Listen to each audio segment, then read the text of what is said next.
Ta 2020 yılda Valkaniya ışıslamak stansiyası yok etmek altına düştü. Ne varlığı vardı, lazım satılsın da verilsin hepsi borçlar. Ama bu işler plana göre gitmediler. Da işçiler dava kaplarında gezip umut giderler ani çevirecekler paralarını. Türkiye'de yazıldı Apeli Moldova kurumuna hem kuvvetleri bu iş fayda getirmedi haberlediler işçiler.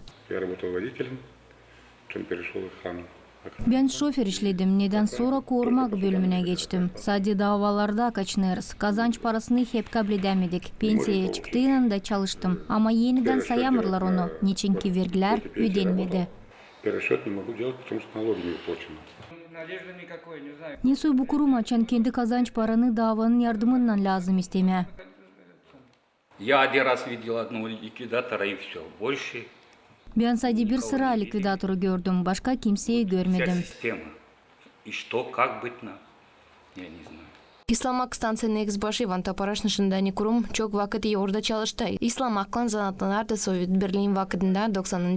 yıllara kadar İslam'da 9000'den ziyade hektar toprak. Sovyet Birliği'nin dağılmasından sonra da işledi. Her 2000. yıllarda da borca girip islardı. Ama gitgide daha çok zorluk pedalanardı. 2020. yıldan sonra hepten kötü uğra yetişti kurumun işleri. Было, значит, обращение исполнительного комитета в Апеле Молдове.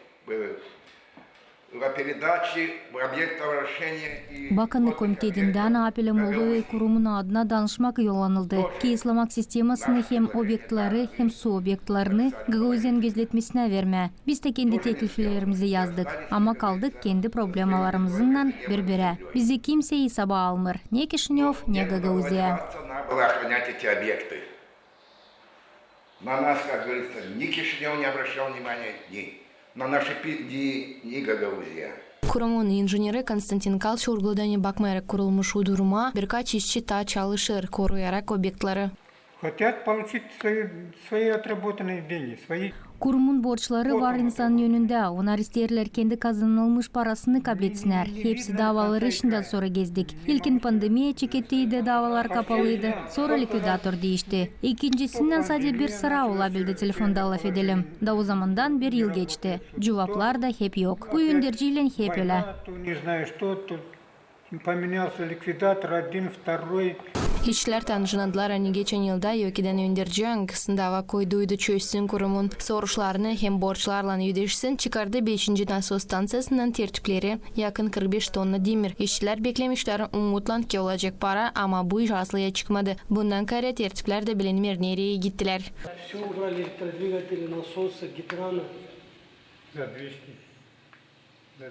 Задвижки. Hepsi teknika metaloloma verildi. Şahta boş kaldı. Bugünkü gün boş yapıyı, baseyneyi hem beklemek yapıyı koruyoruz. Пустое здание, бассейн, емкость бассейн, сторожку. Balkanijdolayın başını işini götüren Petr Çeban kendi fikirlerinden paylaştı. В первую очередь, что бы ни было, ликвидация предприятий, банкротство, и что реализуется. Ne de olmasın bankrotstvo mu olsa kurumun likvidasyası yenilik bir şey kurumdan satılır, kanuna göre lazım insana kazanç parası ödensin. Bugünkü gün 2 yıl içinden sonra nice insan kazanç parasını kabul etmiyor. Bu takım zor sosyal ekonomika durumunda açan pahalar her gün yükselirler, insan yaşamır ama savaşır ölmeme. Все остальное. Короче говоря, люди выживают. Bugünkü ülkeden öndüreceğin dava ayırdı. Bu yılın Hidriliz ayında Nikolay Bastan haberledi. Ani değil çökten başladı. Çalışmadı bilmir nereye aldılar tertipleri. Ota eklediğini belli oldu. Hırsızlık olayı Orak ayın 29'unda çalınmış 11 büyük truba. Bu olayı verdiler araştırsınlar polisiya uzmanları. До меня назначены были ликвидаторы от учредителя. Это агентство публичной собственности, либо агентство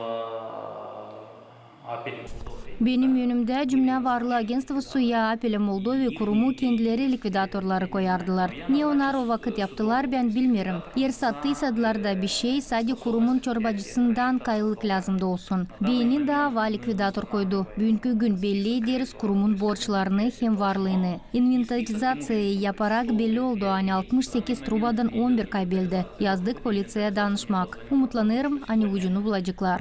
Исчезли там 11 из 68, исчезли 11 труб, и мы уже совместно с полицией, то есть я набрал позвонил в полицию и уже установили этот факт. Уже посмотрим, полиция разберется. Bugünkü günü soruşta dil çözülü. Harman ayın 24'de tabir dava oturuşu geçici kangısında haberlenecek ki kurum yokunca işlesin de onu yok etmek altına koyacaklar. Ama şimdiki zamanda gider varlığın saymakları, angların evarınca olacak satma da gelirleri borçların isiltmesine doğrultma. Ama en ilkin bu orta duracak aylık kazanç paralarının ödeşme.